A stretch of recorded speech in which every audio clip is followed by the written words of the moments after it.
يلا نعمل مع بعض حلويات سهلة سريعة جدا، مش هتاخد مننا وقت ومش مكلفة برضو على قد ما نقدر. معايا كوباية من الكريم شانتيه الخام.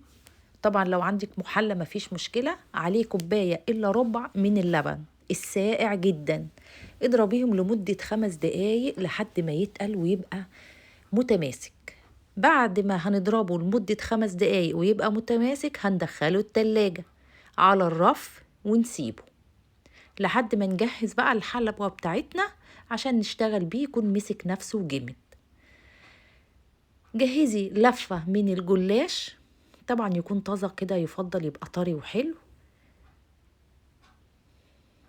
الطريقة دي يعني جديدة سهلة، هتديني نتيجة حلوة قوي، وجربيها هتعجبك. حاجة بسيطة وسهلة، لو عندك ضيوف هتشرفك، لو عاملاها لولادك، لو عاملاها ببيتك، بصراحة حلوة وشكلها شيك يعني، تنفع في المناسبات. لفة الجلاش هتقطعيها مربعات متساوية. عملتها على 4 قطع، العرض على 4 قطع، وخلي بالك ان هما يكونوا قد بعض.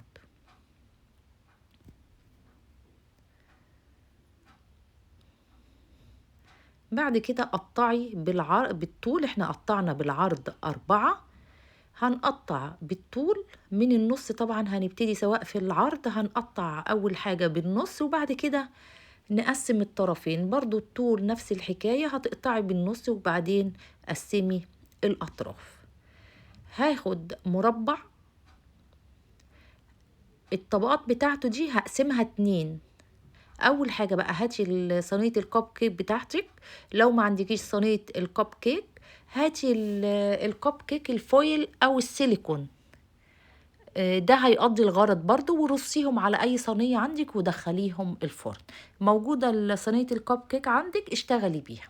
هتدهنيها، انا حطيت زبدة على زيت، نص ربع كوباية زبدة على ربع كوباية من الزيت، وسخنتهم على النار، دفتهم على النار عشان الزبدة تسيح وتبقى مع الزيت، تندمج مع الزيت. هقسم الطبقات بتاعة لفة الجلاش اهي، هقسمها على 2، هاخد النص هنزله وافرده كويس، وظبطيه كده بايديكي كويس عشان ياخد شكل رسمة الصينية، ودهنيه من الزبدة على الزيت. لو عايزة انت طبعا تخليها زبدة بس مفيش مشكلة، لو عايزة تخليه زيت بس هيديكي برضو نتيجة حلوة مفيش مشكلة، بس انا متهيألي افضل خلينا في الوسط، النص زبدة والنص زيت. وبعد كده ادهني الطبقة اللي فوق، يعني احنا حطينا نص الطبقات ودهنتها، وبعدين حطيت النص التاني ودهنته، يعني عملتها على مرتين عشان ما تبقاش عدد الطبقات كتير وتخين وتبقى مكتومة قوي. فكده احنا قسمناها بالنص عشان برضو تديني تهوية كده وقرمشة للحاجة، وتدي طعم، ما يبقاش الجلاش وبس. لحد بقى ايه ما هتملي العيون بتاعتك كلها.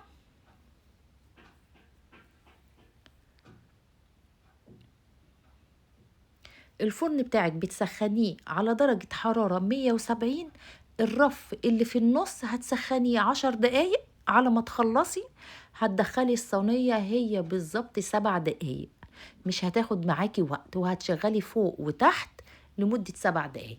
كده احنا خلصنا الصينية واستوت وخدت ال7 دقايق، هتسيبيها تبرد الأول علشان لما نحط الكريم شانتيه ما يسحش معانا لو هي سخنة. شايفينه هو كده بعد ما استوى، خد لون من تحت وخد لون من فوق وتقرمش وحمص كده وشكله بقى حلو جدا. اللون ده حلو، عايزة تغمقي اكتر اللي يعجبك، بس انا شايفة ان اللون ده مناسب. لو عندك بقى معلقتين عسل نحل هتديهم رشة خفيفة كده، ما عندكيش عسل نحل، الشربات بتاع الكنافة والقطايف العادي اللي احنا بنعمله، كوباية سكر على كوباية مية وعصرة ليمونة، وتسيبيهم يستووا على النار وتديهم رشة. يعني اللي عنده عسل عايز يستخدمه يستخدمه، اللي ما عندوش هيعمل شربات بالطريقة اللي انا قلتلكوا عليها.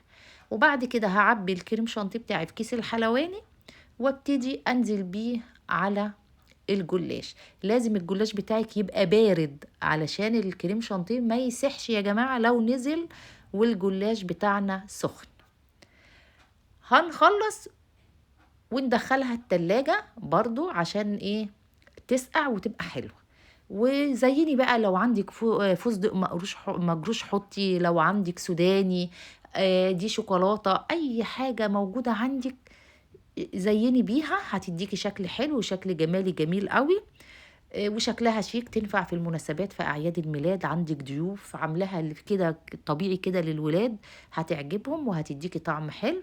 ما فيهاش سكر كتير، انا ما رضيتش احط سكر على الكريم شانتيه، عاملاه خام، وما رضيتش احط سكر عشان عامله حساب العسل، وعشان احنا بنحب الحاجه ما تبقاش مسكره قوي. اللي عايز كده مش هيحط سكر على الكريم شانتيه، واللي كده براحتك. لو عجبك الفيديو ما تنسيش اللايك والشير والاشتراك. مع السلامه.